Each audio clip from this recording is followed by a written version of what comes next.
In this video, we're going to learn how to add products in funnels. Let's go over and create a new funnel and add the product there. Let's go to the Sites tab and make sure you have funnels selected at the top.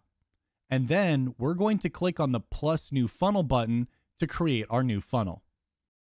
We're going to name this funnel Awesome Funnel and click Create Funnel. Next, let's add a new funnel step where we'll add our products. Click on the plus Add New Step button and enter the name for the page. We're going to call it Payments and click on the Create Funnel Step button. To add the product, we'll go to the Products tab for this page.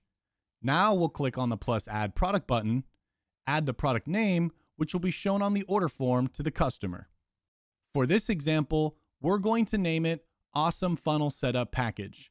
The price display override can be used in cases where we want to display a custom price on the form. In this example, we're using a product with a trial and a setup fee.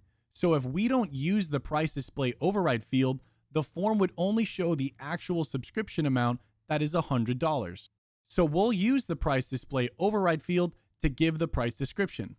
Inside the price display override field, we're going to put $20 setup fee plus $100 a month after 7 days. Next, we'll choose the product and price which we just created.